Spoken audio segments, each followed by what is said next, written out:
One welcome to my channel.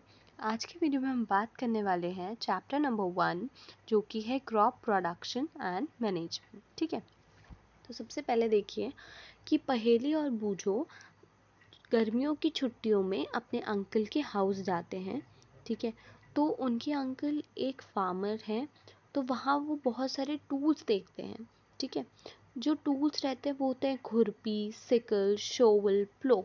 Field में वो ये सारे के सारे टूल्स देखते हैं, तो वो ये जानना चाहते हैं कि इन टूल्स को कहाँ और कैसे यूज़ किया जाता है। ठीक है, तो देखिए अब मैंने इम्पोर्टेंट जितनी भी लाइंस हैं जो भी हैं सब कुछ हाईलाइट करके रखा है। देखो जैसे प्लांट्स हैं वो अपना खाना खुद बनाते हैं, पर एनिमल्स अपने फूड के लिए, अपने खाने के लिए प्लांट्स और जो अदर एनिमल्स हैं उन पे डिपेंड होते हैं। देखिए जो खाना हम खाते हैं, जो फूड हम लेते हैं, उससे हमें एनर्जी मिलती है। ठीक है, और जो एनर्जी है उसको हम इस्तेमाल करते हैं हमारी बॉडी की जितनी भी फंक्शंस, बॉडी फंक्शंस होती हैं उनमें, जैसे कि डाइजेशन, रेस्पिरेशन और एक्सक्रेशन, और भी बहुत सारी। ठीक है, अब देखो एक बड़ी पॉपुलेशन है हमारी कंट्री की, तो अगर हमें एक बड़ी पॉपुलेशन को खाना खिलाना है, हमको सबको फूड प्रोवाइड कराना है, तो क्या होना चाहिए? पहले तो रेगुलर प्रोडक्शन होना चाहिए। मतलब जो भी अनाज है या खाने की चीज़ें हैं वो अच्छे से, उनकी पैदावार अच्छी होनी चाहिए। उसके बाद उसको अच्छे से मैनेज करके रखना पड़ता है, और फिर उसका अच्छी तरीके से वितरण होना चाहिए, उसे बांटना।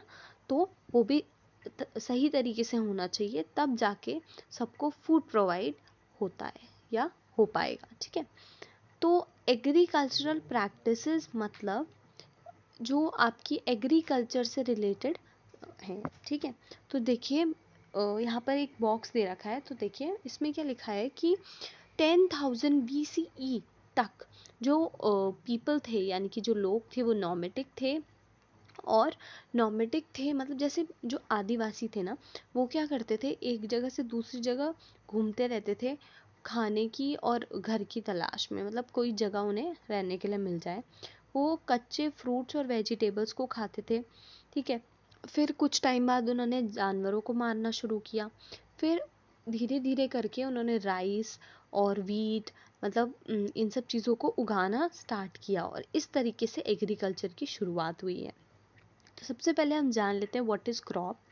देखिए जब किसी भी एक तरीके के प्लांट को लार्ज स्केल में किसी जगह पर उगाया जाता है तो उसे क्रॉप कहते हैं। ठीक है, जैसे अगर मैं बोल रही हूँ क्रॉप ऑफ वीट, तो मतलब बहुत सारे प्लांट्स होंगे एक फील्ड में, वो सारे के सारे वीट के होंगे। ठीक है, क्रॉप्स अलग अलग तरीके की होती हैं, जैसे कि सीरियल्स होते हैं, वेजिटेबल्स होते हैं और फ्रूट्स होते हैं। ठीक है, हर देखिए जैसे जैसे आप एक रीजन से दूसरे रीजन में जाएंगे तो आप देखेंगे कि हर जगह का क्लाइमेट अलग होता है, टेम्परेचर अलग होता है, ह्यूमिडिटी अलग होती है, और रेनफॉल भी अलग अलग होता है। ठीक है, अब देखिए बहुत सारी वैरायटी ऑफ क्रॉप्स होती हैं। ठीक है, अब जिस सीजन में वो ग्रो करती हैं उनके अकॉर्डिंग जो क्रॉप्स हैं उनको दो पार्ट्स में डिवाइड किया गया है। ठीक है, मतलब जिस सीजन में उनको ग्रो किया जाता है तो उनके अकॉर्डिंग उनको डिफ्रेंशिएट किया गया है। तो देखिए पहला जो कैटेगरी है वो खरीफ क्रॉप्स है। ये जो क्रॉप्स होती हैं इनको रेनी सीजन में, यानी कि जून से लेकर सितंबर के महीनों में इनको सोन ये होती हैं, यानी कि इन्हें बोया जाता है।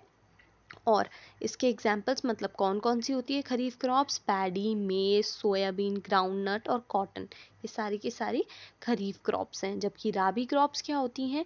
इनको अक्टूबर से मार्च तक बोया जाता है। ठीक है, तो इनके एग्जाम्पल हैं वीट, ग्राम, पी, मस्टर्ड और लिनसीड। ठीक है, देखिए basic practices of crop production मतलब किसी को जो क्रॉप है उसको प्रोड्यूस करने में जो प्रैक्टिसेस लग रही हैं। तो पहला है प्रिपरेशन ऑफ सॉइल, दूसरा सोविंग, तीसरा adding manures and fertilizers, fourth irrigation, fifth protecting from weeds and sixth harvesting, और लास्ट स्टोरेज। ठीक है, इन सारी के सारे जो पॉइंट्स हैं इनके बारे में हम डिस्क्राइब्ड पढ़ेंगे।